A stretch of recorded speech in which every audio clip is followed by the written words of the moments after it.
Hi, and thanks for watching. This is Tasha Simmons, Florida lawyer and Florida Family Supreme Court mediator. I am here to talk to you about doing your financial affidavit, or at least starting it. Okay.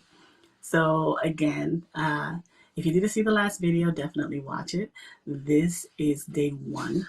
Okay, ground zero of the 45-day process of giving over financial information one party to the other in your family case. All right, not a fun process, but we're going to get through it a day at a time. All right, so all I want you to do today for day one, just look at the financial affidavit, and I am serious. Just look at it. I know that last video we talked about the list, right? Um, so I know there's a lot of paperwork going on.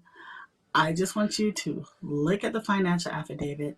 Let's go through the different parts, alrighty? And I just want to touch on a few things you should know in general that maybe are not in the instructions.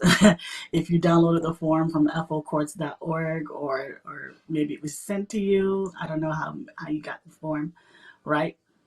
But the first page, alrighty, it's just your employment information, your name, your age, what do you do, where do you do it, alrighty? When you fill out the section below that regarding your pay, you want to ensure that you're checking off the right boxes for the number you use. So if you get paid $3,000 a month, but your pay period or your pay cycle is every 2 weeks, use 1,500 and then put an X by every 2 weeks. A lot of people make a mistake there. They put what they make for the month, and then they check the box for their pay period, and it makes you look like you make a lot more than you actually do, and it can be confusing, if not to your opponent, then to the court, right? So make sure the number you use for your pay matches the pay period you check off on the right. Yes, if you have more than one job, you are going to have to put it on there. You have to put it on there. Okay, yes, overtime is included in your income. You got to put it on there. Now listen, I don't know how many times I'm going to say this during this series.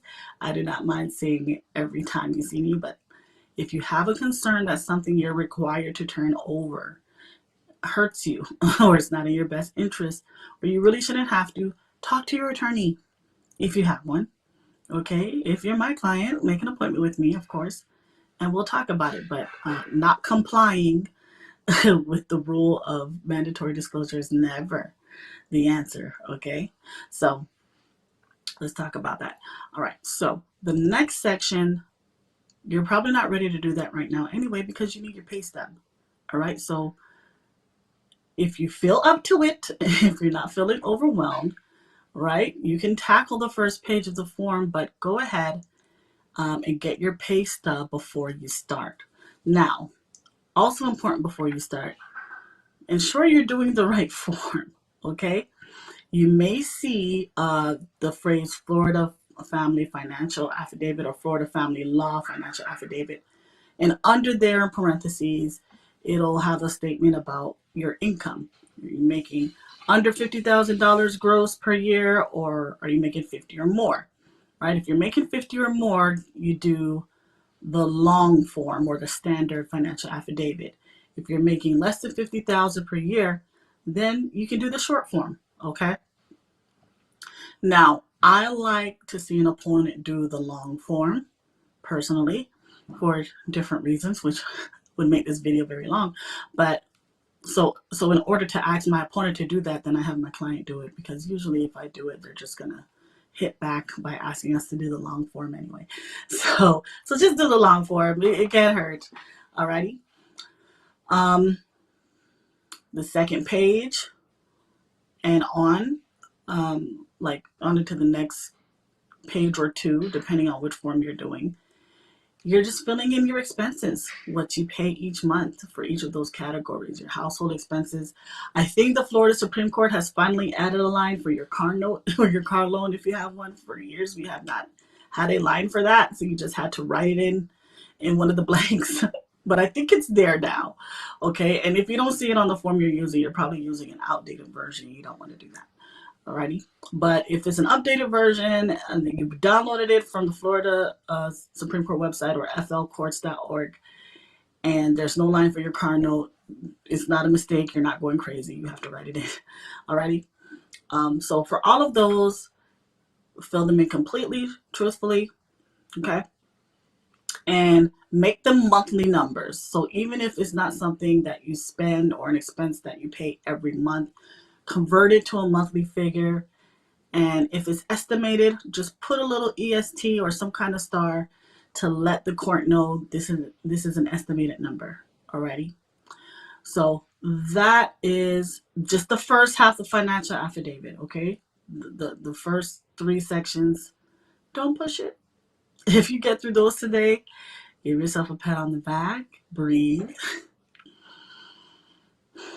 and meet me back here tomorrow for day 2. We're gonna finish the financial affidavit. Also, one more thing before I let you go. Okay, now you're not gonna love this, but it's great news when you think about using it for the other side. You're going to see in the income section on the first page all these different categories of income. Okay, the court does understand that even with your different sources of income, there are things that come out, right? So if you have a property and someone's paying you rent to live there, you do have to put that income there. That is one of the lines of the financial affidavit. I've seen a lot of people just sort of oops and leave that out. And then later, when it comes out, you look like you were trying to hide something from the court, and you never want to look like that guy to the court. You never want to look like that guy. Okay? So when you do that, just know you can deduct expenses from the upkeep of the property, right? And then put the net number there for, for your income, right? If you're, for example, living somewhere, or if a job is covering expenses for you, you're getting a type of benefit where you don't have to pay a living expense. That is income. That is income, but I just say that for your safety and to guide you and give you full disclosure to the court, because one thing I I cannot love on enough. One thing I cannot love away is a lot of times if the other side is not complying with, being forthcoming in discovery or disclosures, you know, my client will want us to like, hey, let's go after them. Let's go after them. Well, we're still not in compliance. So that's part of why I made this video, is because I'm seeing this a lot, especially since the pandemic started for some reason. We you don't want to be that guy in front of the judge asking for the hammer to come down on the other side for not doing something that you didn't do either. So don't ask me to. Okay, I'm not gonna do it. I'm gonna say no. All right, so take a breather, tackle the first few pages of financial affidavit, and then go have a glass of whatever you need, and I'll see you in day 2.